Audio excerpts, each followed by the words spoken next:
Good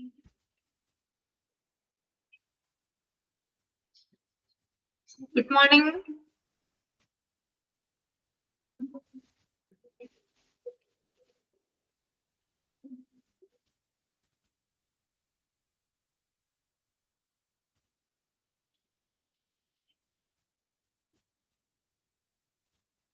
Good morning. Good morning, ma'am. Good morning.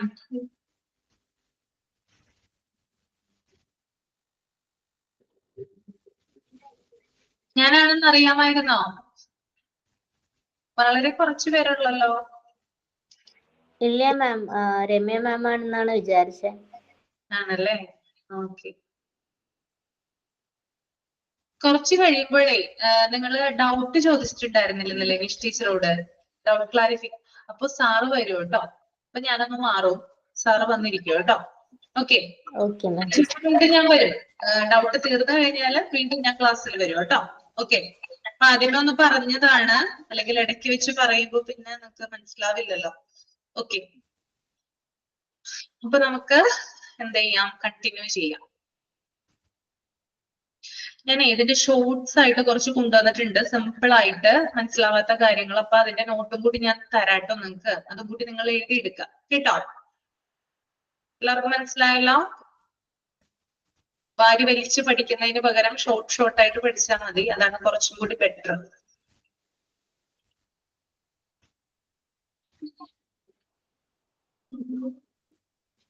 Chapter hospital information system. Okay, continue ചെയ്യാനായിട്ട് എല്ലാവരും ശ്രദ്ധിച്ചിരിക്കുക.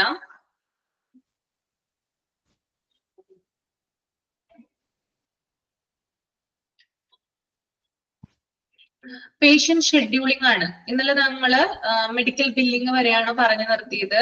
ഇന്നലെ വായിച്ചു നോക്കി വന്നിട്ട് ക്ലാസ് എടുത്തതിന് ശേഷം എത്ര പേര് വായിച്ചു നോക്കിയോ? കുഴപ്പമില്ലല്ലോ. Then patient scheduling. Just as the patient portal, with the patient scheduling, patients can arrange their own appointments by merely logging into their respective accounts.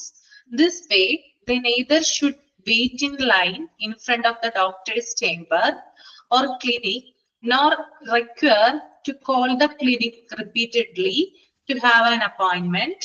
All the facilities will be available 24/7 with just a tap away. They can even go with their convenience with the availability of the doctor and make appointments accordingly. This feature is beneficial to the care providers too.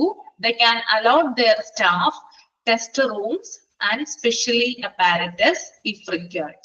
Okay.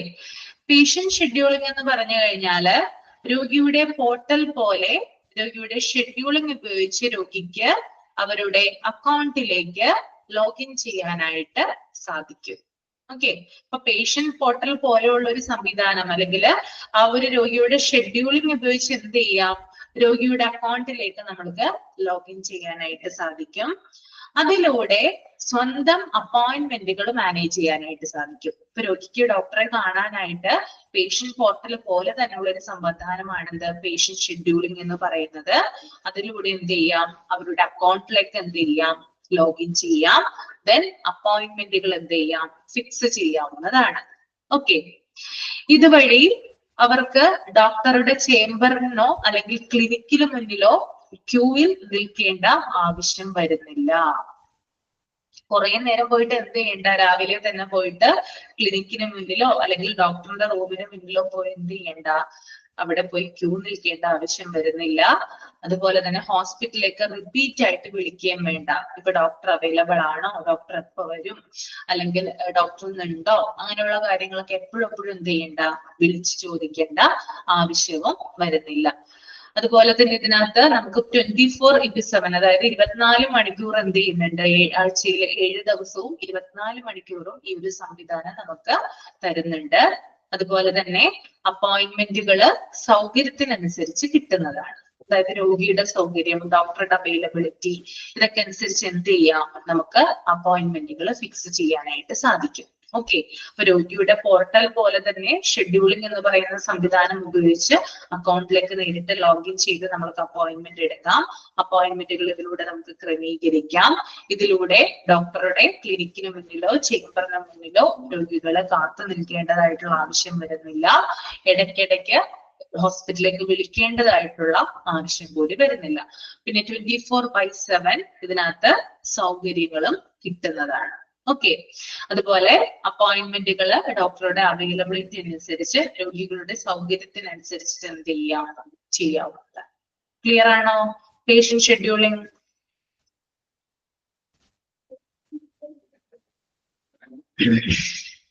Then അടുത്തത് prescribing ആണ് കേട്ടോ. This software in health information systems accelerates the complete prescription process normally done by the staff members of the medical practitioner's office. They are able to send and fill the prescription of every patient to the pharmacies online. Also, they can trace the entire process and take any action if required. This way, the whole process becomes quick, safe, and free of error. അതായത് ഹോസ്പിറ്റലിന്റെ complete prescription process ആണെന്ത് ഈ prescribing എന്ന് പറയുന്നത്. ഹോസ്പിറ്റലിന്റെ complete ആയിട്ടുള്ള, അതായത് അവിടെയുള്ള doctors എങ്ങനെയാണോ രോഗികൾക്ക് പ്രിസ്ക്രിപ്ഷൻ കൊടുക്കുന്നത് അതിന് സിമ്പിൾ ആയിട്ടൊരു മെത്തേഡ് ആണെന്ത് ഈ പ്രിസ്ക്രിപ്ഷൻ എന്നതുകൊണ്ട് ഉദ്ദേശിക്കുന്നത്. എന്ന് പറഞ്ഞാൽ നിങ്ങൾക്ക് അറിയാനായിട്ട് സാധിക്കും അല്ലെ, സിസ്റ്റം ഉപയോഗിച്ച് അല്ലെങ്കിൽ സോഫ്റ്റ്വെയർ ഉപയോഗിച്ചുകൊണ്ടാണ് ഈ ഒരു മെത്തേഡ് ചെയ്യുന്നത്. ഇതിനകത്ത് എന്താ ചെയ്യുന്നത്, ഓൺലൈനായിട്ട് ഡോക്ടർമാരുടെ റൂമിലുള്ള സ്റ്റാഫുകള് ഫാർമസിയിലേക്ക് പ്രിസ്ക്രിപ്ഷൻ അയക്കുന്നു. ദാറ്റ് ഈസ് പ്രിസ്ക്രിപ്ഷൻ കേട്ടോ. നമ്മളിപ്പോ ഒരു ഡോക്ടറെ കാണാൻ ചെല്ലുമ്പോൾ അവിടെ ആരുണ്ടാകും? ജൂനിയർ ഡോക്ടർമാരുണ്ടാകും. ചിലപ്പോ മെഡിക്കൽ കോളേജിലൊക്കെ ആണെങ്കിൽ ജൂനിയർ ഡോക്ടേഴ്സ് ഉണ്ടാകും. അതിന്റെ കൂടെ അവിടെ സ്റ്റാഫുകൾ ഉണ്ടാകും, കമ്പ്യൂട്ടർ കൈകാര്യം ചെയ്യാൻ നിൽക്കുന്ന സ്റ്റാഫുകൾ ഉണ്ടാകും. ഇവരെന്ത് ചെയ്യുന്നുണ്ട്? സ്റ്റാഫുകൾ എന്ത് ചെയ്യുന്നു? ഡോക്ടർ പറഞ്ഞു കൊടുക്കുന്നു, അവരതനുസരിച്ച് അതിനകത്ത് ടൈപ്പ് ചെയ്യുന്നു, മരുന്നുകൾ ടൈപ്പ് ചെയ്യുന്നു. ദെൻ അവര് HMS സിസ്റ്റം ഉപയോഗിച്ച് ഇത് ഫാർമസിയിലേക്ക് അയക്കുന്നു. കണ്ടിട്ടുണ്ടോ നിങ്ങൾ? ഇങ്ങനെ അയക്കുന്നത് കണ്ടിട്ടുണ്ടോ? ആരെങ്കിലും പ്രിസ്ക്രിപ്ഷൻസ് അയക്കുന്നത് കണ്ടിട്ടുണ്ടോ? ഉണ്ടല്ലേ, എല്ലാവരും കണ്ടിട്ടുണ്ടാകും. ഡോക്ടർ പറയുമ്പോ തന്നെ അത് അവര് ക്യാച്ച് ചെയ്ത് ടൈപ്പ് ചെയ്യുന്നുണ്ടാവും. ഒന്ന് ശ്രദ്ധിച്ചാൽ മതി. ഇനി ഹോസ്പിറ്റലിൽ പോകുമ്പോൾ, വലിയ വലിയ ഹോസ്പിറ്റലൊക്കെയാണ് പോകുന്നതെങ്കിൽ ഒന്ന് ശ്രദ്ധിച്ചാൽ മതി, കാണാനായിട്ട് സാധിക്കും കേട്ടോ. അപ്പൊ എന്താ ചെയ്യാ? അതായത് ഈ പ്രിസ്ക്രിപ്ഷൻ എന്ത് ചെയ്യുന്നു? അപ്പൊ തന്നെ എന്ത് ചെയ്യുന്നു? സിസ്റ്റം ഉപയോഗിച്ചിട്ട് ഫാർമസിയിലേക്ക് അയക്കുന്നു. അതിനെയാണ് ഈ പ്രിസ്ക്രിപ്ഷൻ എന്ന് പറയുന്നത്. ഇത് കാര്യങ്ങള് സ്പീഡായി ചെയ്യാനായിട്ട് സാധിക്കുന്നു. അതായത് ഒരു ഹോസ്പിറ്റലിന്റെ ഫംഗ്ഷൻ, അതായത് പ്രിസ്ക്രിപ്ഷൻ വഴിയുള്ള കാര്യങ്ങള്, പ്രിസ്ക്രിപ്ഷന്റെ കാര്യങ്ങളൊക്കെ ഈസി ആയിട്ട് ചെയ്യാനായിട്ട് ഇതിലൂടെ സാധിക്കുന്നുണ്ട്. ഓക്കെ, ക്ലിയർ ആണോ? അത്രേ ഉള്ളൂ. അത് ഓക്കെ ആണോ? ഒന്ന് എഴുതിയെടുത്തോളൂ കേട്ടോ. സിമ്പിൾ ആയിട്ട് പറയാണ്. ഇതിനകത്തുള്ള കാര്യം തന്നെ ഞാനൊന്ന് ഷോർട്ട് ആയിട്ട് എഴുതിക്കൊണ്ട് വന്നിട്ടുണ്ട്, നിങ്ങൾക്ക് പഠിക്കാൻ എളുപ്പത്തിന് വേണ്ടിയിട്ടാണ്. ഒന്ന് എഴുതിയെടുത്തോളൂ. എ പ്രോസസ് ദാറ്റ്, ഈ പ്രിസ്ക്രൈബിംഗ് ആണ് കേട്ടോ പറയുന്നേ. എ പ്രോസസ്, ഇത്രയും പഠിച്ചാൽ മതി, അല്ലാണ്ട് ഇത് വാരി വലിച്ച് വായിക്കേണ്ട ആവശ്യമൊന്നുമില്ല. A process that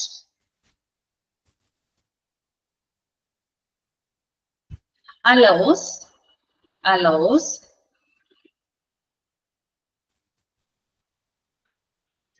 healthcare providers to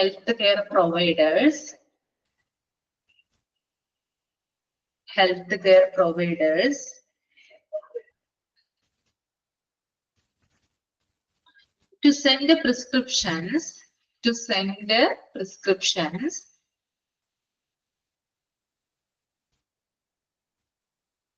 to pharmacies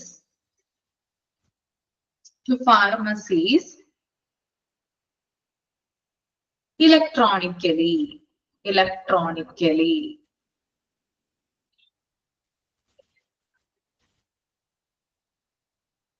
ഒന്നുകൂടി പറയാം. A process that allows healthcare providers to send prescriptions to pharmacies electronically. That is e-prescription അല്ലെങ്കിൽ e-prescribing എന്ന് പറയുന്നത്. എഴുതിയോ എല്ലാവരും?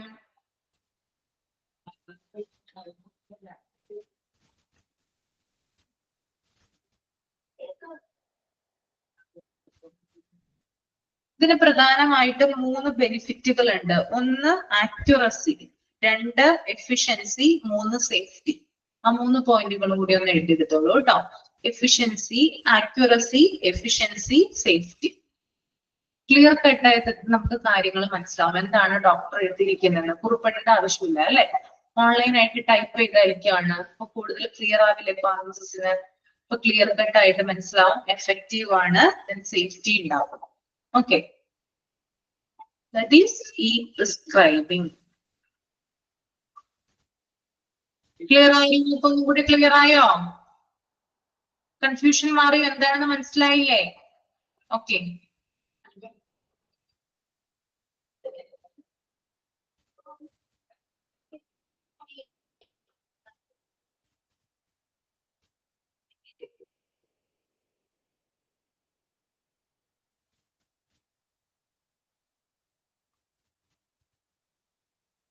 ഇനി അടുത്തത് റിമോട്ട് പേഷ്യന്റ് മോണിറ്ററിംഗ് ആണ് കേട്ടോ. This is another aspirant feature of health information system which enables access to patients' details easily. Healthcare providers deliver good health care to the patients and mitigate severe condition expenses. Remote patient monitoring (RPM) is really useful for patients who are experiencing chronic health issues.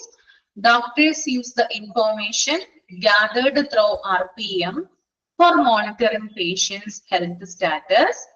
Also, with these details, they can predict or end situations that would or else require serious medical intervention other than chronic health care. RPM is useful for other cases too, such as care of senior citizens.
കേൾക്കുന്നുണ്ടോ?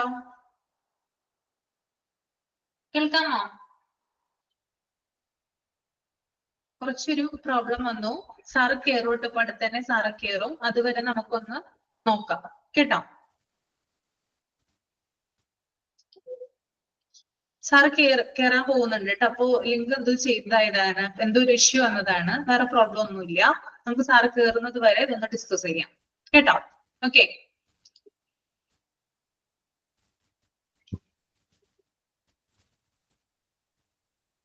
Okay, അപ്പൊ പറഞ്ഞു നിർത്തിയത് ഇവിടം വരെ ആയിരുന്നു. Doctors use the information gathered through RPM four monitoring patient health status. Also with these details, they can predict or end situation that would or else require serious medical intervention. Other than chronic health care, RPM is useful for other cases too, such as care for senior citizens, care after discharging a patient, treatment for behavioral health, and substance abuse, etc. Okay. അപ്പൊ നമുക്ക് എന്താണ് remote patient monitoring എന്ന് നോക്കാം. ചുരുക്കി ഒന്ന് പറഞ്ഞുതരാം, എന്നിട്ട് ഇതിന്റെ ഡീറ്റെയിൽ പറയാം.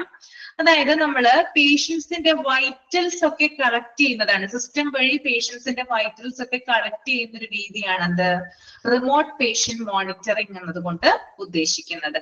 പേഷ്യന്റ് ഇപ്പൊ വീട്ടിലിരുന്ന പേഷ്യന്റ് എന്തെങ്കിലും ഒരു പ്രശ്നമുണ്ട്, അല്ലെങ്കിൽ എന്തെങ്കിലും ഒരു ഇൽനെസ് ഉണ്ടായി എന്ന് വിചാരിക്കുക.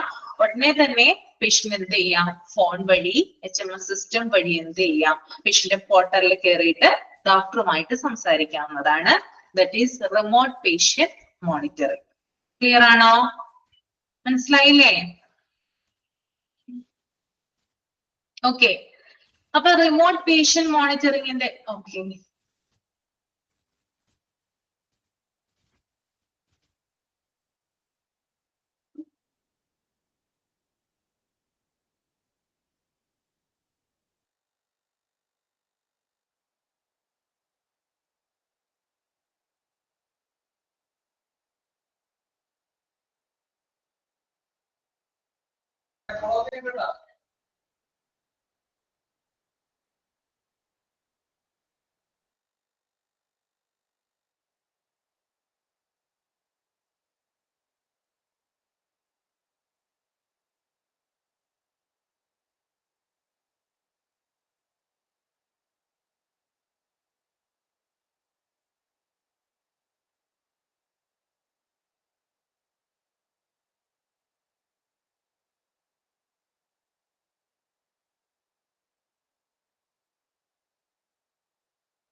Hi.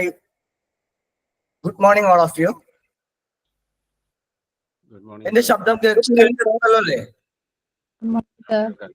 Okay right. ഓക്കെ. ഞാൻ എന്റെ പേര് ജയദേവ് എന്നാണ്. ഞാൻ സ്മാർട്ട്സിയുടെ മാനേജിംഗ് പാർട്ണർമാരിൽ ഒരാളാണ്.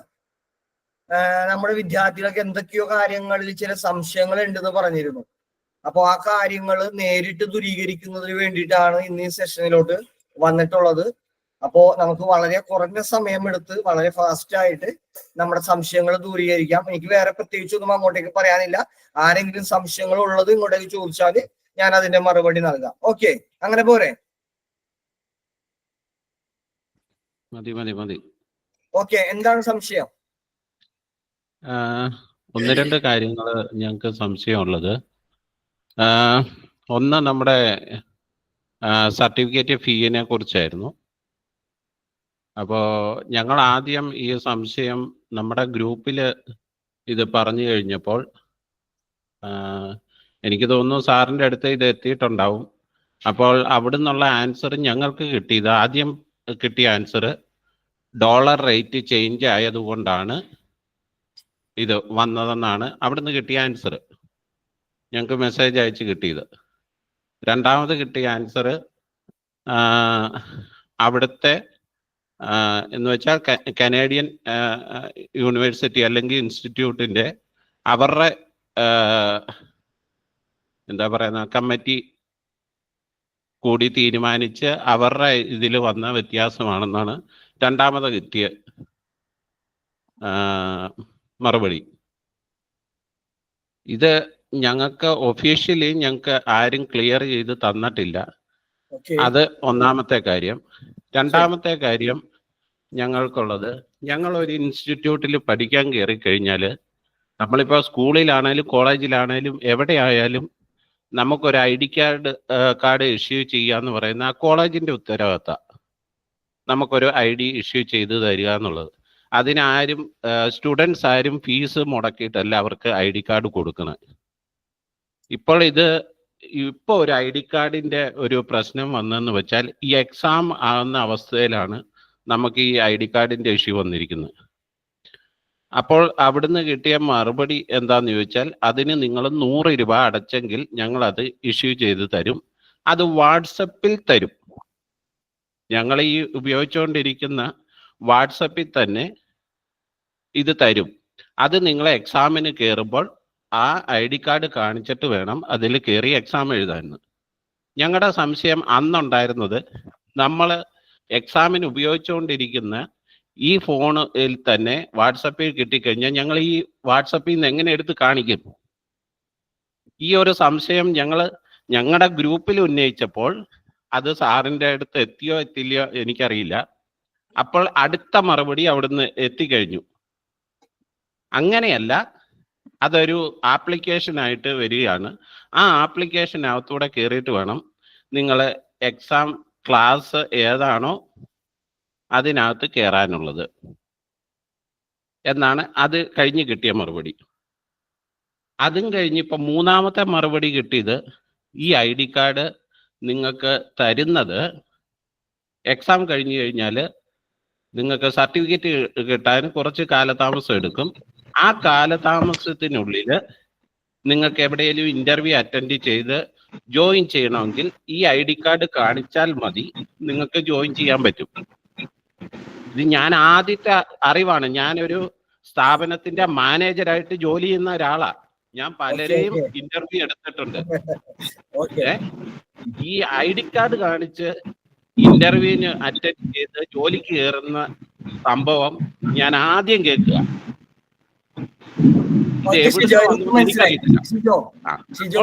ഞങ്ങൾക്കുള്ള സംശയങ്ങൾ ഇതാണ്.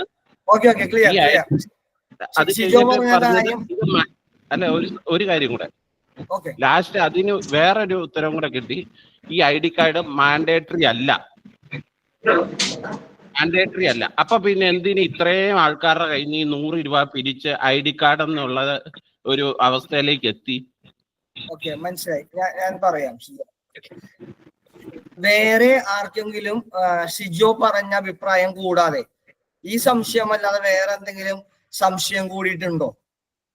ഷിജോ പറഞ്ഞിട്ടുള്ള സംശയങ്ങളാണെങ്കിൽ ചോദിക്കേണ്ടതില്ല. സർ അത് മാത്രല്ല 1500 രൂപ ഫീസിന്റെ കാര്യം പറഞ്ഞപ്പോ നമ്മൾ ഓരോരുത്തരുടെ അടുത്തും വിളിച്ച് ചോദിച്ചിട്ടുണ്ടായിരുന്നു. അപ്പം അവര് എക്സ്പ്ലെയിൻ ചെയ്ത് തന്നിട്ടുണ്ടായിരുന്നു. എക്സ്പ്ലെയിൻ ചെയ്ത് തന്നതിലും സാറും കൂടെ എൻ്റെ അടുത്ത് സംസാരിച്ചതാണ്. സാർ എൻ്റെ അടുത്ത് പറഞ്ഞത് 1518 രൂപയാണ്, അതാണ് നമ്മൾ റൗണ്ട് ചെയ്തിട്ട് 1500 രൂപ ആക്കിയത് എന്നാണ്. എൻ്റെ അടുത്ത് വേറൊരു കുട്ടി, നമ്മുടെ ബാച്ചിൽ തന്നെ വേറൊരു കുട്ടി പറഞ്ഞത് അവരുടെ അടുത്ത് പറഞ്ഞിട്ടുണ്ടായിരുന്നത് 1450 രൂപയ്ക്കാണ്, അത് റൗണ്ട് ചെയ്തിട്ടാണ് 1500 രൂപ ആക്കിയത് എന്നൊക്കെയാണ്. അപ്പൊ ഇതിന് കറക്റ്റ് ആയിട്ടുള്ളൊരു ഇത് നമുക്ക് കിട്ടിയില്ല. അതൊരു ഡൗട്ട് കൂടിയാണ് സർ. ശരി ശരി ശരി, ഇനി ഞാൻ പറയാം. എനിക്കിപ്പോ നിങ്ങളുടെ ഒരു കാര്യം കൂടെ ഞാൻ പറഞ്ഞിട്ട്, എന്താണെന്ന് ചോദിച്ചാൽ നമ്മൾ ഒരു കാര്യം നമുക്കൊരു ഡൗട്ട് ഉണ്ടായാൽ അപ്രോച്ച് ചെയ്യുന്നത് നിങ്ങളുടെ ഓഫീസിനെയാണ്, സാറിന്റെ ഓഫീസിനെയാണ്. അവിടെ ഇരിക്കുന്ന ഒരു വ്യക്തികൾക്കും നമ്മൾ ചോദിക്കുന്ന ചോദ്യങ്ങൾക്കും മറുപടി തരാൻ അറിയില്ല എന്നുള്ളതാണ്. ഇങ്ങനെ വന്നു കഴിയുമ്പോൾ ഞങ്ങൾക്ക് ഡൗട്ട്സ് കൂടുവാണ്. ഈ സ്ഥാപനം ജെനുവിൻ ആണോ? മനസ്സിലായോ? ഒരു സ്ഥാപനത്തിൽ ഒരു തമാശയുള്ള കാര്യമല്ല, തമാശയുടെ കാര്യമല്ല. എല്ലാരും ഇത് തന്നെ റിപ്ലൈ തരുന്നേ. സാറിനോട് ചോദിക്കാം, സാറിനോട് ചോദിക്കാം. അതുകൊണ്ടാണ് ഒരു ക്വസ്റ്റ്യൻ ചോദിച്ചാൽ പോലും ഓക്കെ സാറ് വരട്ടെ, ഞങ്ങൾ സാറിനോട് ചോദിച്ചിട്ട് പറയാം, ഞങ്ങൾക്ക് ഇതിനെപ്പറ്റി അറിയില്ല. ഇതാണ് ഞങ്ങൾക്ക് കിട്ടുന്ന മറുപടി. ഒരു സ്ഥാപനത്തിന് ഇപ്പൊ സാറ് പഠിപ്പിക്കുന്ന ഈ കോഴ്സിൽ തന്നെ പറഞ്ഞിട്ടുണ്ട്, ഒരു ഹോസ്പിറ്റലിന്റെ ഫേസ് ആണ് അവിടെ കൗണ്ടറിൽ ഇരിക്കുന്ന ആൾക്കാർ, അല്ലെ? റിസപ്ഷനിൽ ഇരിക്കുന്ന ആൾക്കാർ, നമ്മൾ ഫോൺ എടുത്ത് അറ്റൻഡ് ചെയ്യുന്ന ആൾക്കാരാണ് ആ സ്ഥാപനത്തിന്റെ ഫേസ്. അവർക്ക് ഇത് പറയാൻ അറിയില്ലെങ്കിൽ പിന്നെ എന്താണ്? കറക്റ്റ് കമ്മ്യൂണിക്കേഷൻ ഇല്ലാത്തതാണ് പ്രോബ്ലം. കമ്മ്യൂണിക്കേഷൻ ഉണ്ടെന്നുണ്ടെങ്കിൽ ഓക്കെയാണ്. ഞാനിപ്പോ നിങ്ങൾ ഉന്നയിച്ചിട്ടുള്ള അതാണ് സാറോട് സംസാരിക്കുന്നത് ഞങ്ങൾ പറഞ്ഞത്. Okay, right. അപ്പൊ എല്ലാവരെയും സംശയങ്ങൾ ഏറെക്കുറെ ഇതുമായി ബന്ധപ്പെട്ടുള്ളതാണ്. ഞാനൊന്ന് വിശദീകരിക്കാം. ഞാനൊന്ന് വിശദീകരിച്ചതിന് ശേഷം നിങ്ങൾക്ക് എന്തെങ്കിലും സംശയങ്ങൾ പിന്നെയും നിലനിൽക്കുന്നുണ്ടെങ്കിൽ നമുക്കത് കൂടി ക്ലിയർ ചെയ്തിട്ട് ഈ സെഷൻ അവസാനിപ്പിക്കാം. ഒന്ന്, നമ്മൾ STC കാനഡയുടെ സർട്ടിഫിക്കറ്റുമായി ബന്ധപ്പെട്ടുകൊണ്ടുള്ള ചാർജിലാണ് ഒരു പ്രശ്നം ഉണ്ടായിട്ടുള്ളത്. നിങ്ങളുടെ അഡ്മിഷൻ എടുക്കുന്ന സമയത്ത് 1000 രൂപ എന്നാണ് പറഞ്ഞിരുന്നത്. പക്ഷെ 1000 രൂപ എന്നുള്ളത് പിന്നീട് എക്സാം കൺട്രോൾ വിഭാഗത്തിൽ നിന്ന് നിങ്ങളെ വിളിച്ചിട്ട് 1500 എന്ന് പറയുകയും അതെന്തുകൊണ്ടാണ് എന്ന് ചോദിച്ചപ്പോൾ ഇവിടെ നിന്ന് പറഞ്ഞ മറുപടി ഒരു കൂട്ടര് പറഞ്ഞ മറുപടി ഡോളറിന്റെ വിനിമയ നിരക്കിൽ വന്നിട്ടുള്ള മാറ്റത്തിന്റെ അടിസ്ഥാനത്തിലാണ് എന്നാണ് ഒരു കൂട്ടര് പറഞ്ഞ മറുപടി. രണ്ടാമത്തെ ഒരു കൂട്ടര് പറഞ്ഞ മറുപടി മാനേജ്മെന്റിന്റെ ചില കാര്യങ്ങളുമായി ബന്ധപ്പെട്ടുണ്ട് ആണ് എന്നുള്ളതാണ്. ഇതിനകത്ത് സംഭവിച്ച ഏറ്റവും വലിയ പോരായ്മ എന്ന് പറയുന്നത് സ്മാർട്ട് ശ്രീയുടെ തന്നെ വിവിധ ഡിപ്പാർട്ട്മെന്റുകൾ, നമുക്കിവിടെ 12ഓളം ഡിപ്പാർട്ട്മെന്റുകൾ പ്രവർത്തിക്കുന്നുണ്ട്. ഈ 12 ഡിപ്പാർട്ട്മെന്റുകളും തമ്മിൽ പരസ്പരം ബന്ധപ്പെട്ടുകൊണ്ടല്ല പ്രവർത്തിക്കുന്നത്. ഓരോ ഡിപ്പാർട്ട്മെന്റും ഓരോരോ കാര്യങ്ങളാണ് ചെയ്തുകൊണ്ടിരിക്കുന്നത്. പക്ഷേ സ്റ്റുഡൻസിനോട് അല്ലെങ്കിൽ പബ്ലിക്കിനോട്, ഒരു തേർഡ് പാർട്ടിയോട് നമ്മുടെ സ്ഥാപനത്തെ സംബന്ധിച്ചിട്ടുള്ള നടപടിക്രമങ്ങളെ സംബന്ധിച്ചിട്ട് വിശദീകരിക്കുമ്പോൾ യുണിക്കായിട്ട് പറയാനുള്ള ഒരു സാമാന്യമായിട്ടുള്ള ഒരു പ്രൊഫഷണലിസം കാണിക്കുന്നതിൽ ഇവിടെ ഏകോപിപ്പിക്കുന്നതിൽ ചില പ്രശ്നങ്ങൾ സംഭവിച്ചു പോയിട്ടുണ്ട്. അത് ഞാൻ ആദ്യം തന്നെ അഡ്മിറ്റ് ചെയ്യാണ്. യഥാർത്ഥത്തിൽ അത് ഡോളറിന്റെ വിനിമയ നിരക്കുമായി ബന്ധപ്പെട്ടുകൊണ്ടുള്ള പ്രശ്നമല്ല. ഈ 1450 രൂപ റൗണ്ട് ഓഫ് ചെയ്താണ് 1500 രൂപ ആക്കുന്നതെന്ന് പറഞ്ഞിട്ടുള്ളത് ആരാണെന്ന് ശ്രീജാണ് എന്നോട് ഇപ്പൊ സൂചിപ്പിച്ചത്, അല്ലെ? അപ്പോ അത് ആ പറഞ്ഞിട്ടുള്ള നമ്പർ ആരുടേതാണ് എന്ന് എനിക്ക് കൂടി ഒന്ന് ഷെയർ ചെയ്ത് തരണം. രണ്ടാമത്തേത്, പിന്നെ ഷിജോ ഉന്നയിച്ചിട്ടുള്ളതിൽ ഇന്റർവ്യൂവിന് പിന്നെ ID കാർഡ് വെച്ചിട്ട് ഇന്റർവ്യൂവിന് പങ്കെടുക്കാം എന്ന് നമുക്ക് ജീവിതത്തിൽ പോലും കേൾവില്ലാത്തൊരു കാര്യമാണ്. ഞാൻ തന്നെ അതിശയപ്പെടുക, ഉത്തരങ്ങളൊക്കെ എവിടെ നിന്നാണ് വന്നിട്ടുള്ളത്, എങ്ങനെയാണ് വന്നിട്ടുള്ളതെന്ന് എനിക്കറിയില്ല. പക്ഷെ ഞാനത് ഒരു സ്ഥാപനത്തിന്റെ മാനേജ്മെന്റിന്റെ ഭാഗമായിട്ടിരുന്ന് എനിക്കറിയില്ല എന്ന് പറയുന്നതിൽ ഒരു പ്രശ്നമുണ്ട്. ഞാൻ യഥാർത്ഥത്തിൽ അതിന് പിറകിലുള്ള കാര്യങ്ങൾ പറയാം. SDC കാനഡയുടെ മാനേജ്മെന്റ് പോളിസി, ഇന്റേണൽ പോളിസി മാറിയതുമായി ബന്ധപ്പെട്ടുകൊണ്ട് സാധാരണഗതിയിൽ ഇവര് ഒരു ഫീസ് നിശ്ചയിച്ചിട്ടുണ്ടെങ്കിൽ, ഏത് സർട്ടിഫിക്കേഷൻ കൗൺസിലുകാരും ഒരു ഫീസ് നിശ്ചയിച്ചിട്ടുണ്ടെങ്കിൽ ആ ഫീസ് നമ്മളോട് ഒരു അധ്യയന വർഷത്തിന്റെ ആദ്യം സൂചിപ്പിക്കുകയും ആ അധ്യയന വർഷത്തിന്റെ അവസാനം വരെ ആ ഫീസ് ഫോളോ ചെയ്യുന്ന മാതൃകയുമാണ് പിന്തുടരാറുള്ളത് സാധാരണഗതിയിൽ. ഞങ്ങൾ 14 വർഷക്കാലമായിട്ട് ഈ എഡ്യൂക്കേഷൻ ഇൻഡസ്ട്രിയിൽ പ്രവർത്തിക്കുന്ന സ്ഥാപനമാണ്. 14 വർഷക്കാലമായിട്ട് എഡ്യൂക്കേഷൻ ഇൻഡസ്ട്രിയിലുണ്ട്. ഓക്കെ, അപ്പോ ഒരു അധ്യയന വർഷത്തിന്റെ തുടക്കത്തിൽ നമ്മൾ വിദ്യാർത്ഥികളോട് അഡ്മിഷൻ എടുക്കുന്ന സമയത്ത് ഒരു കാര്യം പറയുകയും അഡ്മിഷൻ അവസാനിക്കുന്ന സമയത്ത് മറ്റൊരു കാര്യം പറയുകയും ചെയ്യുക എന്ന് പറയുന്നത് പ്രൊഫഷണലിസവും അല്ല, നമ്മുടെ ജെന്യൂനിറ്റിയെ ചോദ്യം ചെയ്യുന്ന, സ്ഥാപനത്തിന്റെ ഗുഡ്വില്ലിനെ ചോദ്യം ചെയ്യുന്ന ഒരു കാര്യം കൂടിയാണ്. എനിക്കത് കൃത്യമായിട്ട് ബോധ്യമുണ്ട്. പക്ഷേ നമ്മുടെ ഈ ഇന്ത്യ FTC കാനഡ അവരുടെ പോളിസിയിൽ ഇടയ്ക്ക് വെച്ചിട്ട് വലിയൊരു മാറ്റം വരുത്തി. ആ മാറ്റം വരുത്തിയതുമായി ബന്ധപ്പെട്ടുകൊണ്ട് ഇപ്പോൾ ഞങ്ങൾ പുതിയ അഡ്മിഷൻ എടുക്കുന്ന ആളുകൾക്ക് FTC കാനഡ സർട്ടിഫിക്കറ്റ് അല്ല കൊടുക്കുന്നത്, വേറെ ഒരു ഇന്റർനാഷണൽ കമ്പനിയുടെ സർട്ടിഫിക്കറ്റിലോട്ട് മാറേണ്ട ഒരു സാഹചര്യം നമ്മൾ ഉണ്ടാവുകയുണ്ടായി.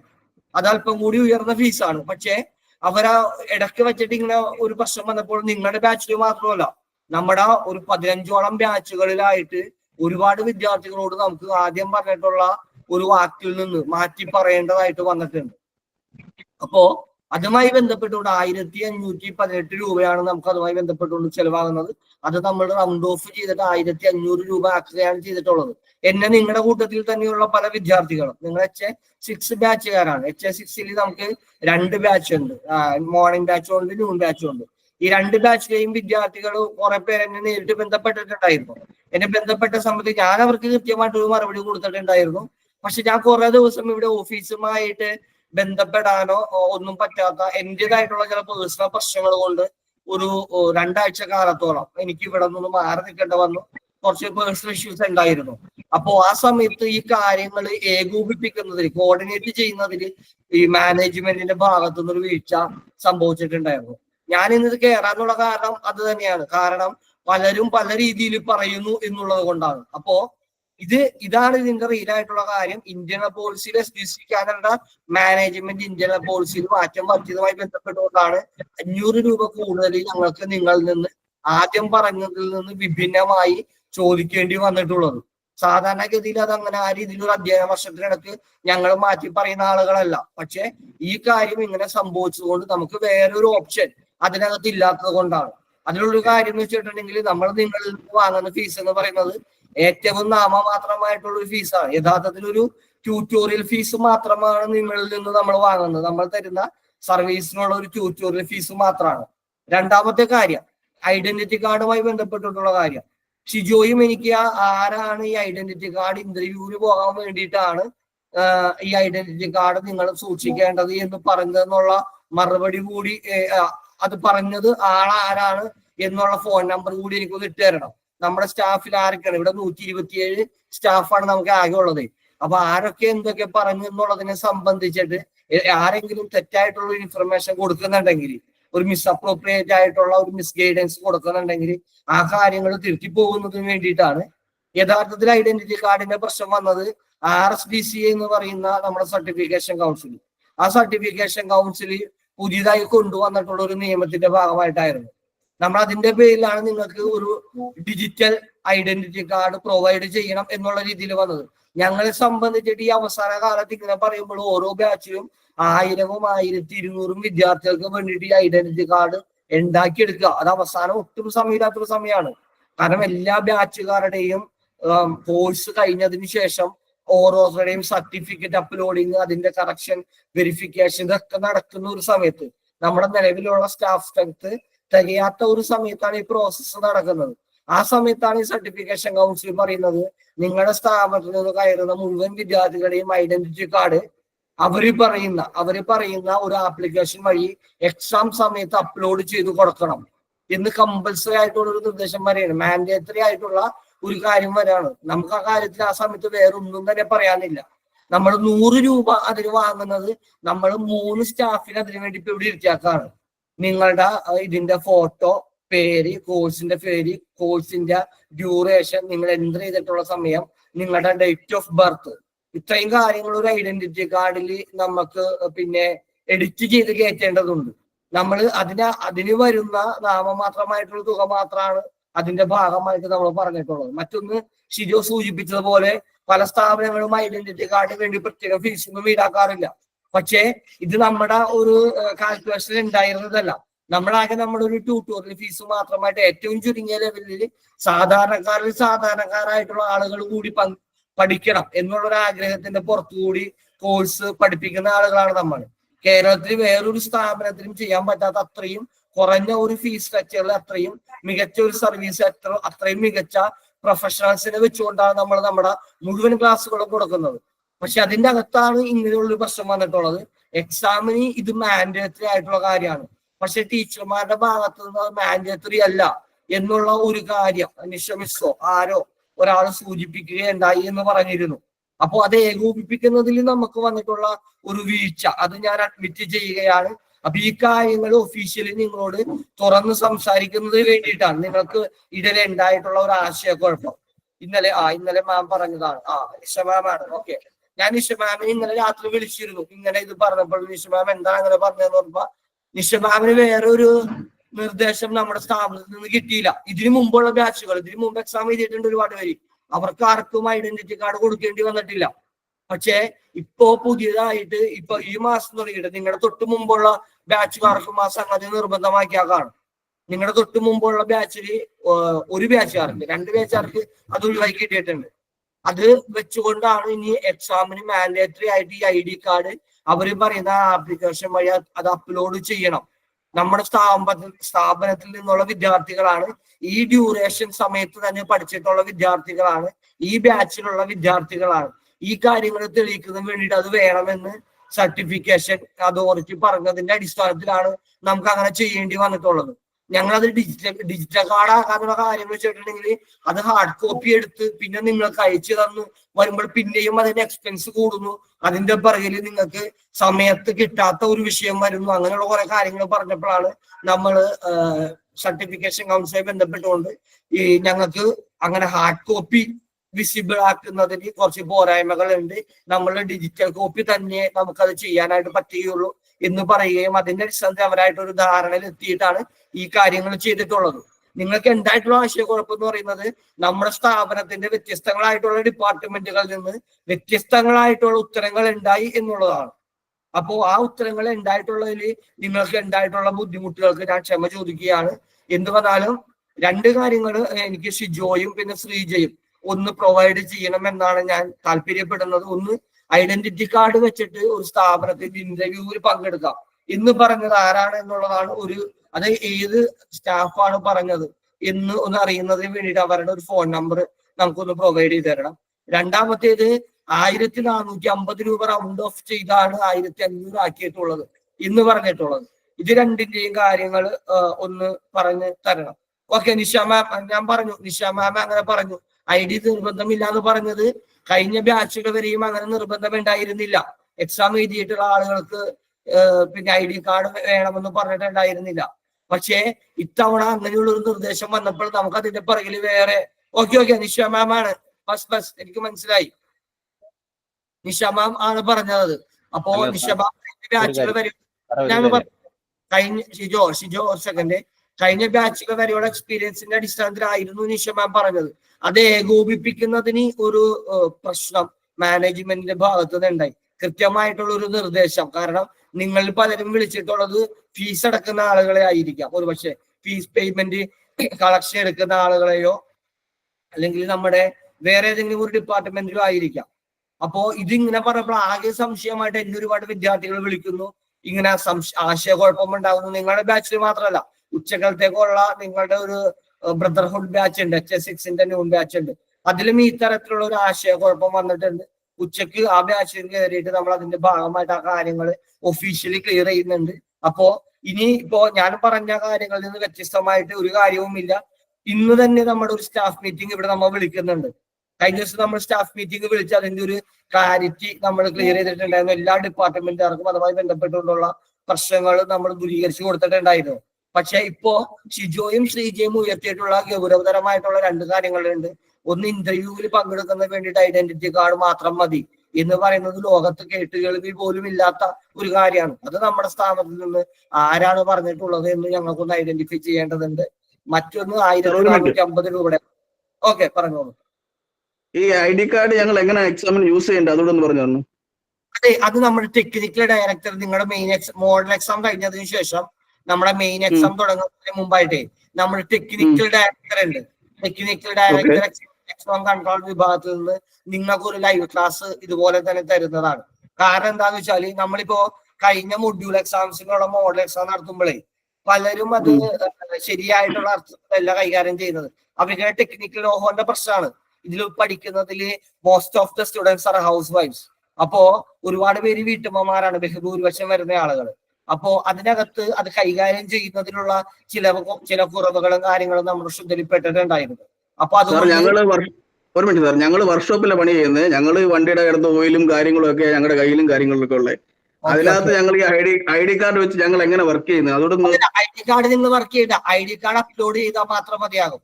അത് ഐ ഡി കാർഡ് അപ്ലോഡ് ചെയ്യുന്നതിനുള്ള സാങ്കേതിക വിദ്യയെ സംബന്ധിച്ചിട്ടും എക്സാം നടത്തിപ്പിനെ സംബന്ധിച്ചിട്ടും നമ്മുടെ ടെക്നിക്കൽ ഡയറക്ടർ ഉണ്ട്. ആ ടെക്നിക്കൽ ഡയറക്ടർ നിങ്ങൾക്ക് ലൈവില് വരുന്നുണ്ട്. ടെക്നിക്കൽ ഡയറക്ടർ ലൈവില് വന്നിട്ട് നിങ്ങളുടെ ആ സംശയങ്ങളെ മുഴുവൻ ദൂരീകരിക്കുന്നതാണ്. കാരണം എക്സാം സമയത്ത്, എക്സാം തുടങ്ങുന്ന സമയത്താണ് നിങ്ങൾ സംശയം ചോദിക്കുന്നുണ്ടെങ്കിൽ നമുക്കൊന്നും പറയാനായിട്ട് പറ്റുകയില്ല. അപ്പോ മറ്റൊരു കാര്യം കൂടി, ഇപ്പൊ നിതിൻ രാജ സൂചിപ്പിച്ചത് നന്നായിട്ടോ. വേറെ കാര്യം, എനിക്ക് വന്ന ചില ഫോൺ കോളില് ചില ആളുകൾ മോഡൽ എക്സാം എഴുതുന്നില്ല എന്ന് പറഞ്ഞിരുന്നു. അപ്പോ മോഡൽ എക്സാമിൽ ഏതെങ്കിലും ഒരു എക്സാമിനെങ്കിലും നിങ്ങളിപ്പോ വർക്ക് ചെയ്യുന്നവരൊക്കെ ആയിരിക്കും ഭൂരിപക്ഷം പേര്. അപ്പോ അങ്ങനെയുള്ള ആളുകൾ മോഡൽ എക്സാമിന് ഏതെങ്കിലും ഒരു ദിവസമെങ്കിലും കയറുക എന്നാണ് എനിക്ക് അഭ്യർത്ഥിക്കാനുള്ളത്. കാരണം എന്താന്ന് വെച്ചിട്ടുണ്ടെങ്കിൽ മെയിൻ എക്സാമിന്റെ ഒരു ഡിറ്റോ വേർഷൻ ആയിരിക്കും നിങ്ങളുടെ മോഡൽ എക്സാം എന്ന് പറയുന്നത്. അപ്പോ മോഡൽ എക്സാമിനകത്താണ് നിങ്ങൾക്ക് എന്തെങ്കിലും കാര്യങ്ങൾ ഡിഫക്ട്സ് വന്നിട്ടുണ്ടെങ്കിൽ അത് റെക്ടിഫൈ ചെയ്യുന്നതിന് വേണ്ടിയിട്ടുള്ള ഒരു ഓപ്ഷൻ ലഭിക്കുക പിന്നെ മോഡൽ എക്സാമിനായിരിക്കും. ആ സമയത്ത് നിങ്ങൾ ഒരുപക്ഷെ പറഞ്ഞു തന്നതിൽ നിന്ന് വ്യത്യസ്തമായിട്ട് നമ്മളിത് ചെയ്തു തുടങ്ങുമ്പോഴായിരിക്കും അയ്യോ അത് എങ്ങനെയാണ് ചെയ്യേണ്ടത് എന്നുള്ള സംശയം പെട്ടെന്ന് ഉണ്ടാവുക. അപ്പോ മോഡൽ എക്സാമിൽ ഏതെങ്കിലും ഒരു മോഡൽ എക്സാമിന് കയറിയിട്ട് അറ്റൻഡ് ചെയ്താല് നിങ്ങൾക്ക് പ്രാക്ടിക്കലി ആ ഒരു എക്സ്പീരിയൻസ് കൂടി നിങ്ങൾ കടന്നു പോകും. അപ്പൊ അങ്ങനെ കടന്നു പോകുമ്പോൾ അതുമായി ബന്ധപ്പെട്ടുള്ള സംശയങ്ങൾ നിങ്ങൾക്ക് മാറിക്കിട്ടും. മെയിൻ എക്സാം നല്ല രീതിയിൽ ചെയ്യാനായിട്ട് പറ്റും. മെയിൻ എക്സാമിന്റെ പ്രശ്നം എന്താണെന്ന് വെച്ചാൽ മെയിൻ എക്സാമിന് 2 സർട്ടിഫിക്കേഷൻ അതോറിറ്റിയിൽ നിന്നുള്ള ഇൻവിജിലേറ്റർമാരും ഉണ്ടാകും. ഷാഡോ ഇൻവിജിലേറ്റർമാരായിട്ട് SDC കാനഡ, ഡൽഹിയിൽ നിന്നുള്ള അവരുടെ പ്രതിനിധിയും ഉണ്ടാവും. പിന്നെ RSDCയുടെ പ്രതിനിധിയും ഉണ്ടാകും. അപ്പോ ഈ 2 പ്രതിനിധികളും ഉള്ള സമയത്ത് നമുക്ക് പിന്നെ ടെക്നിക്കലി എന്തെങ്കിലും കാര്യങ്ങളൊക്കെ സംഭവിക്കുകയാണെങ്കിൽ നമുക്ക് ഒന്നും തന്നെ ചെയ്യാനായിട്ട് സാധിക്കാത്ത ഒരു സിറ്റുവേഷനും വരും. അപ്പൊ അതുമായി ബന്ധപ്പെട്ടുള്ള A to Z കാര്യങ്ങള് സിൻരാജ് സാറ്, നമ്മുടെ ടെക്നിക്കൽ ഡയറക്ടർ സിൻരാജ് സാറാണ്. ഒരുപക്ഷെ നമ്മുടെ ടെക്നിക്കൽ അസിസ്റ്റന്റ് നിതീഷ് സാറും ഉണ്ടാവും. ഇവര് 2 പേരിൽ ആരെങ്കിലും ഒരാളായിരിക്കും നിങ്ങൾക്ക് വേണ്ടിയിട്ട് ക്ലാസ്സുകൾ നയിക്കുക. എന്തായാലും ആ ക്ലാസ്സിൽ എല്ലാവരും പങ്കെടുക്കണമെന്നാണ് അതുമായി ബന്ധപ്പെട്ട് പറയാനുള്ളത്. ഒരു കാര്യം പറഞ്ഞിട്ട്, ഇന്നലെ ഞാൻ ഈ ക്ലാസ്സിൽ ഇല്ലായിരുന്നു. കാരണം എനിക്കൊരു എക്സാം ആയിരുന്നുകൊണ്ട് ഞാൻ കയറിയില്ല. പക്ഷെ ഞാൻ തിരിച്ചു വന്നപ്പം നമ്മുടെ ഗ്രൂപ്പിൽ വരുന്ന മെസ്സേജാണ്, ഈ നിഷാമം തന്നെയാണ് പറഞ്ഞിരിക്കുന്നത് ID കാർഡ് ഇന്റർവ്യൂവിന് ഉപയോഗിച്ച് കഴിഞ്ഞാൽ നിങ്ങൾ ഈ സ്ഥാപനത്തിൽ പഠിച്ചതാന്നുള്ള ഒരു ഇത് കിട്ടും എന്നുള്ളത് പറഞ്ഞതെന്നാണ് കുട്ടികളെ. അതെ, അപ്പൊ ഞാൻ അപ്പോഴേ ചിന്തിച്ചു, ഒരു ID കാർഡ് കാണിച്ച് ഇന്റർവ്യൂ അറ്റൻഡ് ചെയ്യാനോ, സർട്ടിഫിക്കറ്റ് ഇല്ലാതെയോ? അപ്പോഴാണ് ഞാൻ ഇവർക്കെല്ലാം മെസ്സേജ്, അത് പോസിബിൾ അല്ല, ഒരിക്കലും പോസിബിൾ അല്ല. രണ്ടാമത്തെ കാര്യം എനിക്ക് റിക്വസ്റ്റ് ചെയ്യാനുള്ളത്, ഇങ്ങനെ ഒരു ചേഞ്ചസ് എന്തെങ്കിലും വന്നെങ്കിൽ സാർ ഒരു സർക്കുലർ ഇട്ട് ഇഷ്യൂ ചെയ്തിട്ട് അത് ആ ഗ്രൂപ്പിലോ അല്ലെങ്കിൽ നമ്മുടെ ഇതിനകത്ത് ഗൂഗിൾ നമ്മള് ക്ലാസ്സിൽ ഇടുകയോ ചെയ്തു കഴിഞ്ഞാൽ ഞങ്ങൾക്ക് ഇതിനേക്കാൾ നല്ലവണ്ണം മനസ്സിലാവും. പിന്നെ എന്തെങ്കിലും സംശയം ഉണ്ടെങ്കിൽ സാർ ഒറ്റ കാര്യം ചെയ്താൽ മതി. ഈ 12 ഡിപ്പാർട്ട്മെന്റ് ഉണ്ടെന്ന് പറഞ്ഞല്ലോ, ഈ 12 ഡിപ്പാർട്ട്മെന്റിനും ഒരു ഹെഡ് ഉണ്ടാവുമല്ലോ സാർ. അവർക്കൊരു മീറ്റിംഗ് വിളിച്ചിട്ട് ഇതെന്താണ് ചേഞ്ചസ് വരുത്തിയെന്നുള്ള അവർക്ക് പറഞ്ഞു കൊടുത്തിട്ട് അവരുടെ സ്റ്റാഫുകളെ അത് ഷെയർ ചെയ്യാൻ പറഞ്ഞു കഴിഞ്ഞാൽ ഇത്രയും പ്രശ്നങ്ങൾ വരില്ല സാർ. ഷിജു പറഞ്ഞ കാര്യം എനിക്ക് മനസ്സിലായി. ഷിജു വെച്ചിട്ടുള്ളത് ഏറ്റവും ക്രിയാത്മകമായിട്ടുള്ള ഒരു നിർദ്ദേശമാണ്. വരില്ല. ദീർഘനാളായിട്ട് അങ്ങനെ ഒരു മേഖലയിൽ പണിയെടുക്കുന്ന ആളാണെന്ന് എനിക്ക് തോന്നുന്നു. ഞാനൊരു ബാങ്ക് വർക്ക് ചെയ്യുന്ന ആളായതുകൊണ്ട് എനിക്കറിയാം ഇങ്ങനെയുള്ള സർക്കുലർ ഇറക്കി കഴിഞ്ഞാൽ ഇതിൽ വേറെ ഒരു ഇഷ്യൂ ഇല്ല. അപ്പൊ ഞങ്ങൾക്ക് ഒരു ഡൗട്ട് ഉണ്ടാവത്തില്ല. പലരും കാര്യങ്ങൾ പറഞ്ഞു കഴിയുമ്പം ഇന്നത്തെ കാലത്ത് എന്തൊക്കെ ഫ്രോഡ് നടക്കുന്നു സാറിന് അറിയാലോ.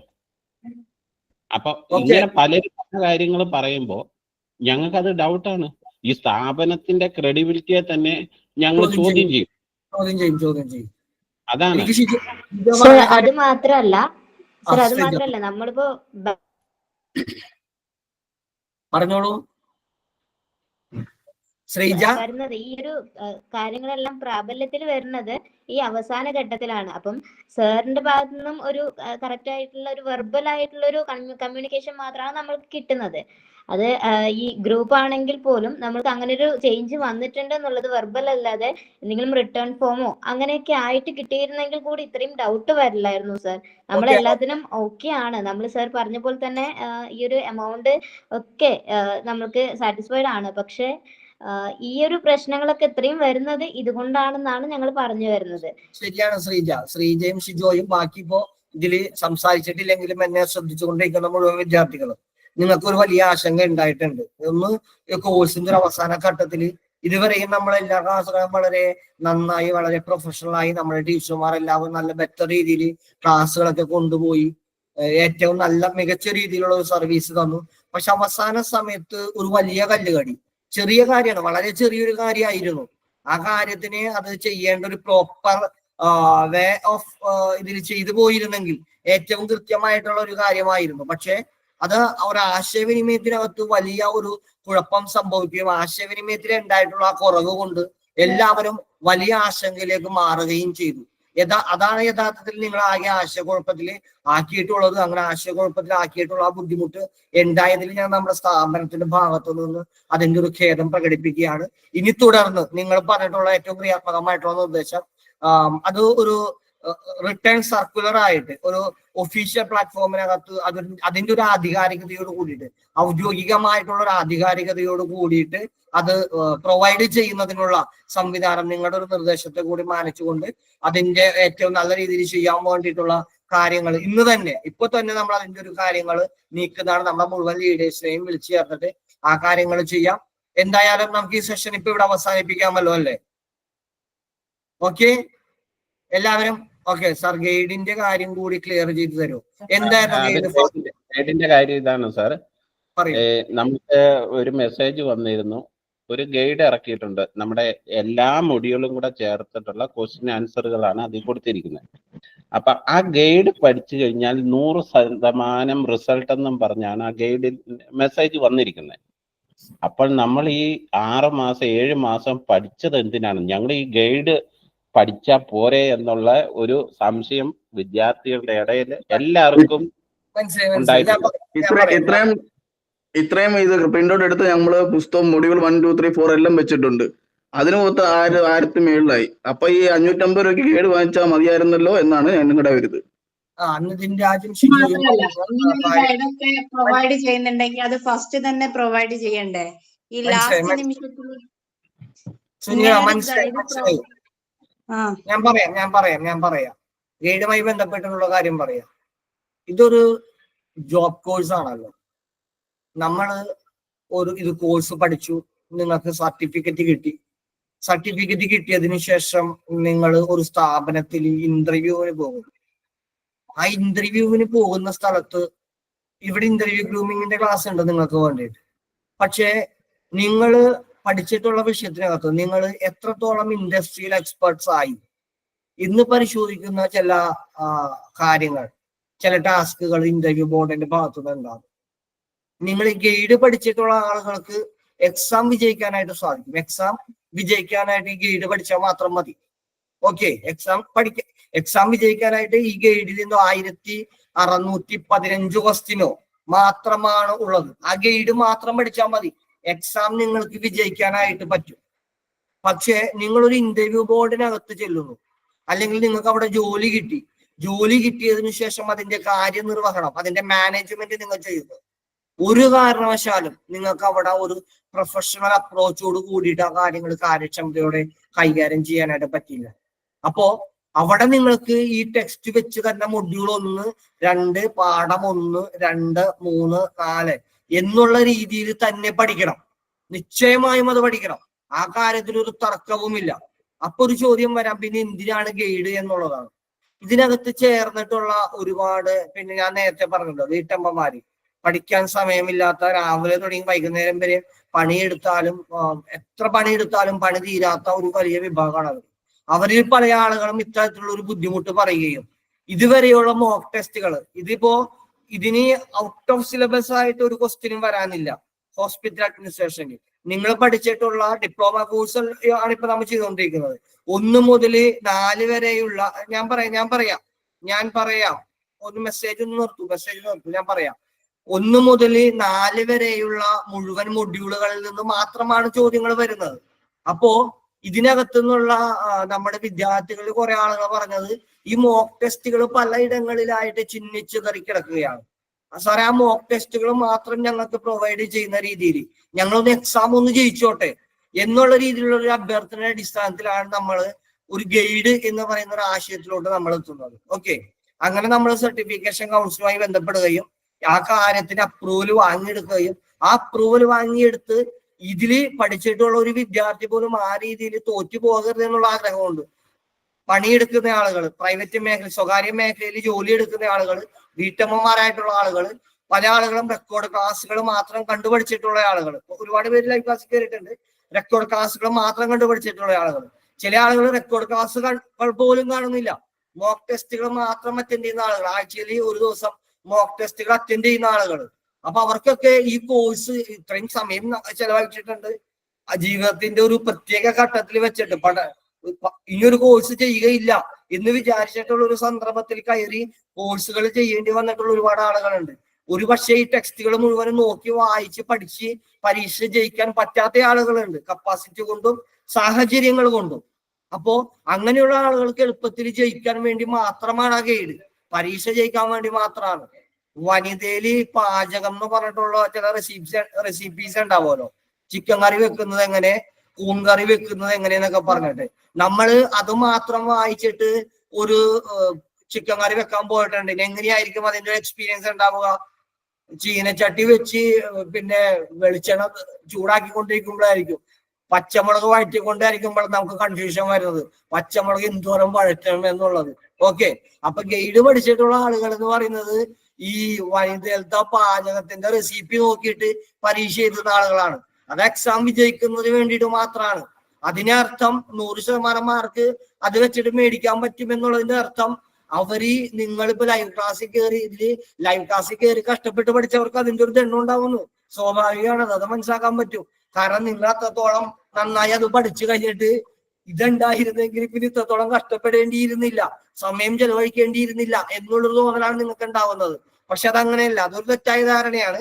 തീർച്ചയായിട്ടും നിങ്ങൾ ഇവിടെ സമയം ചെലവഴിച്ചതിൽ, മൊഡ്യൂൾ 1, 2 എന്ന് പഠിച്ചതില്, ആ മൊഡ്യൂളിൽ ഓരോ ചാപ്റ്ററും പഠിച്ചതില്, ഓരോ ദിവസത്തെ മോക്ക് ടെസ്റ്റും ഓരോ ദിവസത്തെ ലൈവ് ക്ലാസ്സും റെക്കോർഡ് ക്ലാസ്സും കണ്ടുപഠിച്ചവർക്ക് അതിന്റെ മെച്ചം നിങ്ങൾ ജോലി ചെയ്ത് തുടങ്ങുമ്പോൾ നിങ്ങൾക്ക് മനസ്സിലാക്കാൻ സാധിക്കും. നിങ്ങൾ ഇന്റർവ്യൂ ബോർഡിന്റെ മുമ്പിൽ ചെന്നിരിക്കുമ്പോൾ മനസ്സിലാക്കാൻ സാധിക്കും. ഇന്റർവ്യൂവിന്റെ ക്വസ്റ്റ്യൻ ആൻസർ ചെയ്യുമ്പോൾ നിങ്ങൾക്ക് മനസ്സിലാക്കാനായിട്ട് സാധിക്കും. ഗൈഡ് പോയി പഠിച്ചവരുടെ കോൺഫിഡൻസ് ലെവൽ ആയിരിക്കുമോ നിങ്ങളുടെ കോൺഫിഡൻസ് ലെവല്? അവരത്തോ എന്ന് പറഞ്ഞിട്ട് ഈ പരീക്ഷ പാസ്സായിട്ടുണ്ടെന്ന്. ഞാൻ ഒരു കാര്യം കൂടി നിങ്ങളോട് പറയാം. ഞാൻ പറഞ്ഞല്ലോ, ഇൻഡസ്ട്രിയ മേഖലക്കകത്ത് ഞാൻ 14 വർഷമായിട്ടുണ്ട്. ഞങ്ങളുടെ ടീമും ഞങ്ങളുടെ ഈ മാനേജ്മെന്റ് ടീമേ. ഞാൻ ചോദിക്കുന്ന വേറെ രസകരമായ കാര്യം പറയാം. ഒന്ന് ആലോചിച്ച് നോക്കണേ. 3 വർഷത്തെ ഡിഗ്രി, ഇപ്പൊ 4 വർഷത്തെ ഡിഗ്രിയാണ്. 3 വർഷത്തെ ഡിഗ്രി 3 വർഷം പഠിച്ച് പാസ്സാകുന്ന ആളുകളുണ്ട്, ഇല്ലേ? ബികോമും BA-യും BSc-യും ഒക്കെ പഠിച്ച് പാസ്സാകുന്ന ആളുകളുണ്ട്. കേരളത്തിനകത്ത് 6 മാസത്തെ ഡിഗ്രി, PSc അപ്രൂവ്ഡ് ആയിട്ടുള്ള 6 മാസത്തെ ഡിഗ്രി പഠിപ്പിക്കുകയും അതിനുള്ള സർട്ടിഫിക്കറ്റുകൾ കൊടുക്കുകയും ചെയ്യുന്ന സ്ഥാപനങ്ങൾ ഉണ്ടെന്നേ. എത്ര സ്ഥാപനങ്ങളുണ്ട്? ഇതൊന്നും പഠിക്കാതെ പൈസ മാത്രം കൊടുത്താൽ സർട്ടിഫിക്കറ്റ് പ്രൊവൈഡ് ചെയ്യുന്ന സ്ഥാപനങ്ങളുണ്ട്. എന്റെ സ്വദേശം എന്ന് പറയുന്നത് എറണാകുളം ജില്ലയാണ്. അതിൽ ഏറ്റവും കൂടുതൽ ആളുകള്, ഏറ്റവും കൂടുതൽ സ്ഥാപനങ്ങൾ പ്രവർത്തിക്കുന്ന ഒരു സ്ഥലമാണ് ഈ എറണാകുളം. കേരളത്തിൽ 2 സ്ഥലങ്ങളിലാണ് ഏറ്റവും കൂടുതൽ അത്തരം സർട്ടിഫിക്കറ്റുകൾ കൊടുക്കുന്നത്, എറണാകുളം, 2 കോഴിക്കോടും. അപ്പൊ അവിടെയൊക്കെ ആ ഡിഗ്രി പഠിച്ചവർ ആലോചിക്കണേ, ഞാൻ എന്തിനാണ് ഈ 3 വർഷം കഷ്ടപ്പെട്ട് രാവിലെ ബസ്സിൽ പോയി വൈകുന്നേരം വരെ കോളേജിൽ നിന്ന് പഠിച്ച് 3 വർഷം പഠിക്കാണ്. അപ്പൊ അങ്ങനെയാ 3 വർഷം അവരുടെ തുറഞ്ഞു പോകുകയല്ലേ? അങ്ങനെയല്ല. അവര് പഠിച്ച രീതിയും അവര് പഠിച്ചിട്ടുള്ള അവരുടെ ആ മേഖലക്കകത്തുള്ള ആ വിഷയത്തിലുള്ള അവരുടെ പ്രാവീണ്യവും അവഗാഹവും ഈ ബാക്കിയുള്ളവരിൽ നിന്ന് വ്യത്യസ്തമായിരിക്കും. അപ്പൊ അത് വെച്ചിട്ട് നിങ്ങൾ ഒരിക്കലും കമ്പയർ ചെയ്യേണ്ടതില്ല. ഇന്റർവ്യൂ ബോർഡിന് മുന്നിൽ നിങ്ങൾ തല ഉയർത്തി പിടിച്ച് നിൽക്കുമ്പോൾ, പഠിച്ചിട്ടുള്ള ആളുകൾ തല ഉയർത്തി പിടിച്ച് നിൽക്കുമ്പോൾ ഗൈഡ് പഠിച്ചിട്ടുള്ള ആളുകൾക്ക് അതേപോലെ ചെന്നിരുന്ന് അറ്റൻഡ് ചെയ്യാൻ പറ്റുമോ? പറ്റില്ല. അവർക്ക് പക്ഷെ എക്സാം പാസ്സാകണം. അതേ കപ്പാസിറ്റിയുടെ പ്രശ്നം, ഐക്യു ലെവലിൽ വിഷയമുള്ള ആളുകൾ ഉണ്ടെന്നേ, സമയത്തിന്റെ പ്രശ്നമുള്ള ആളുകൾ ഉണ്ടെന്നേ, സാഹചര്യം വീട്ടുകാരറിയാതെ, ഞാൻ നിങ്ങളോട് പറയാം, നിങ്ങൾക്ക് പരസ്പരം അറിയുമെന്ന് എനിക്കറിയൂല, എനിക്കറിയാവുന്ന കുറെ ആളുകളുണ്ട്. വീട്ടില് ഭർത്താവും മക്കളും അമ്മായിയമ്മയും അമ്മായിയച്ഛനും അറിയാതെ പുതപ്പിന്റെ ഉള്ളിൽ മൊബൈൽ ഫോൺ വെച്ചിട്ട് റെക്കോർഡ് ക്ലാസ് കാണുന്ന ആളുകളുണ്ട് നമ്മുടെ ബാച്ചുകൾക്കകത്ത്. അപ്പൊ അത്രയും റിയലി പാത്തറ്റിക് കണ്ടീഷൻ, അങ്ങനെ അത്രയ്ക്കും സഹതാപകമായിട്ടുള്ള സാഹചര്യങ്ങളിൽ നിന്ന് വരുന്ന ആളുകളൊക്കെ ഉണ്ട്. അപ്പൊ അവർക്ക് പരീക്ഷയ്ക്ക് പഠിച്ച് പാസ്സാകാൻ വേണ്ടിയിട്ടാണ് നമ്മൾ ആ ഗൈഡ് പ്രൊവൈഡ് ചെയ്തിട്ടുള്ളത്. അതിൽ വേറൊരാളും വേറൊരു തരത്തിലുള്ള ഒരു ഫീലിങ്സും വെക്കണ്ട, അതിനെ വേറൊരു രീതിയിലും കമ്പയർ ചെയ്യേണ്ടതില്ല എന്നാണ് എനിക്ക് അതുമായി ബന്ധപ്പെട്ടുകൊണ്ട് പറയാനുള്ളത്. ഓക്കെ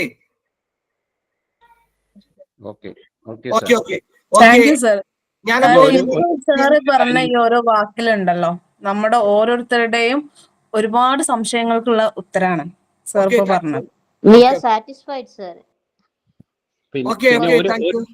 ഒരു റിക്വസ്റ്റ് ഉള്ളത് സാറേ, നമ്മുടെ ഈ ഓരോ മൊഡ്യൂളിനകത്തും ഒരുപാട് മിസ്റ്റേക്കുകൾ വന്നിട്ടുണ്ട്.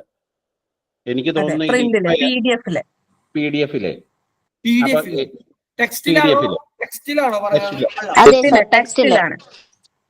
ഒരുപാട് സ്ഥലങ്ങളിലുണ്ട്. ഒരു കാര്യം ഷിജോ, അത് ഞങ്ങളെ പഠിപ്പിച്ചുകൊണ്ടിരുന്നപ്പോ തന്നെ ഞങ്ങള് ടീച്ചർമാരോട് ഞങ്ങൾക്ക് കുഴപ്പമില്ല. ടെക്സ്റ്റിൽ സാറിന്റെ ഒരു ശ്രദ്ധയിൽപ്പെടുത്താൻ വേണ്ടിയിട്ട് മാത്രമാണ്. ഞങ്ങൾക്ക് ടീച്ചേഴ്സ് അത് കറക്റ്റ് ചെയ്ത് തരാറുണ്ട്. പക്ഷെ ശ്രീജ പറഞ്ഞ ശ്രീജയും ഷിജയും ചൂണ്ടിക്കാട്ടി കാര്യത്തിലുള്ളൊരു വലിയ അപകടം എന്താണെന്ന് അറിയോ?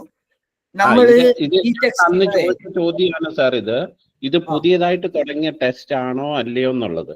അപ്പൊ ഇത് പഴയ ടെസ്റ്റ് തന്നെയാണ്.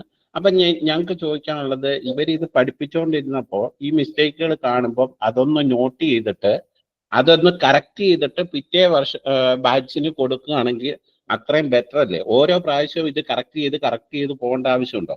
ഷിജോ ഇപ്പൊ പറഞ്ഞ കാര്യമില്ലേ, അതാണ് ഞാൻ അങ്ങോട്ടേക്ക് അപകടമാണെന്ന് പറയുന്നത്. എന്താണെന്നറിയോ, എന്റെ മുന്നിൽ ഇതുവരെയും ഈ ടെസ്റ്റുകളും കാര്യങ്ങളും മുഴുവനും സർട്ടിഫിക്കേഷൻ കൗൺസിൽ അപ്രൂവ് ചെയ്ത് തരുന്നതിന് മുമ്പായിട്ട് നമ്മൾ ചെയ്യുന്നത്, ആദ്യം ഇത് നമ്മുടെ ടീച്ചർമാരെ കൊണ്ടാണ് ഇത് വെരിഫൈ ചെയ്യുന്നത്. അത് ഒരു 3 ടയർ സിസ്റ്റത്തിലാണ് അതിന്റെ വെരിഫിക്കേഷൻ നടത്തിയിട്ടുള്ളത്. നമ്മൾ ഈ കോഴ്സ് മാത്രമല്ല ചെയ്യുന്നത്. 3 ടയർ സിസ്റ്റത്തിൽ വെരിഫൈ ചെയ്തിട്ടുള്ള ഒരു സാധനത്തിനകത്ത് ഇത്രയേറെ മിസ്റ്റേക്ക് എന്ന് പറഞ്ഞിട്ട് ഇത്രയും ബാച്ചുകളായിട്ടും ഇങ്ങനൊരു ഇൻഫർമേഷൻ നമ്മുടെ സ്ഥാപനത്തിൽ നിന്ന് നമ്മുടെ ടീച്ചർമാർ ഇതുവരെയും നമ്മളോട് പറഞ്ഞിട്ടില്ല. ഞാനിപ്പോ ഒരുപാട് ഞങ്ങൾക്ക് കറക്റ്റ് ചെയ്ത് തരാറുണ്ട്. ആ ഒരു കാര്യത്തിൽ അടിപൊളിയാണ്. കാരണം ടീച്ചർ എടുക്കുന്ന വിഷയത്തിനെ കുറിച്ച് നല്ല കൃത്യമായ ധാരണയുണ്ട്. ടീച്ചർ ഓരോ മൈന്യൂട്ട് പോയിന്റും നമുക്ക് അത്രയും വ്യക്തമാക്കിയിട്ടാണ് ടീച്ചർ ക്ലാസ് എടുത്ത് തരുന്നത്. അപ്പൊ ടീച്ചർക്ക് അറിയാം എവിടെയൊക്കെ ഉണ്ട് തെറ്റുണ്ട് എന്നുള്ളത്. ടീച്ചർ അത് ശരിക്കും നമുക്ക് പറഞ്ഞു തരുന്നുണ്ട്. ചില ടീച്ചേഴ്സിന് അത് പറഞ്ഞു തരാൻ പോലും കഴിയുന്നില്ല.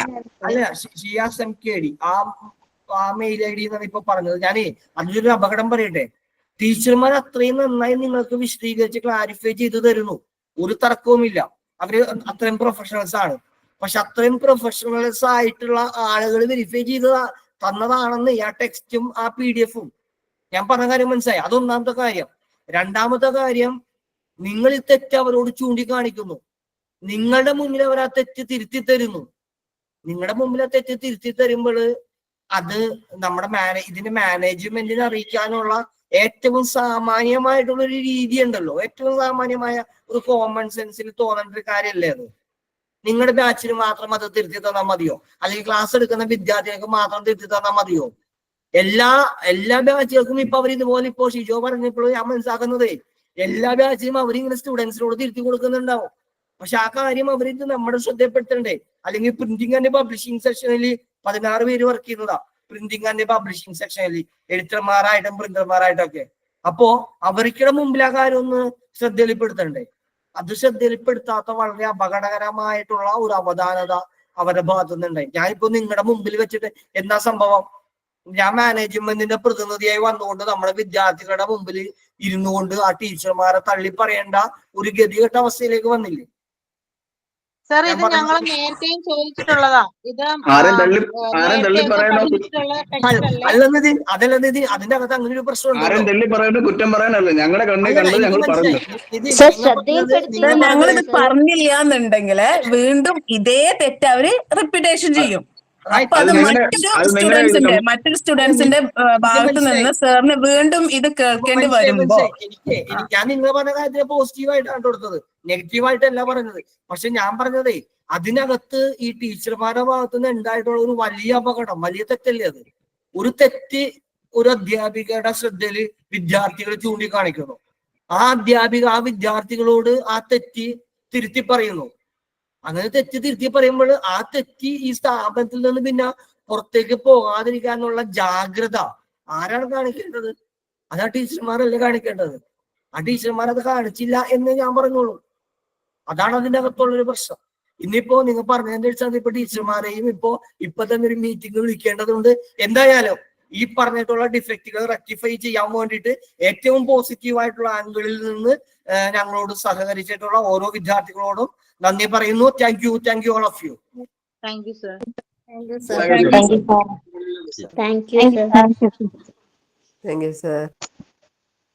സർ. ക്ലാസ് ഉണ്ടെന്നു ബാക്കി 12:45 എന്ത് ക്ലാസ്? ഇനി ക്ലാസ് ഉണ്ടാവില്ല. ക്ലാസ് ഒന്നും കാണത്തില്ല, നമുക്ക് പോവാൻ വീട്ടിൽ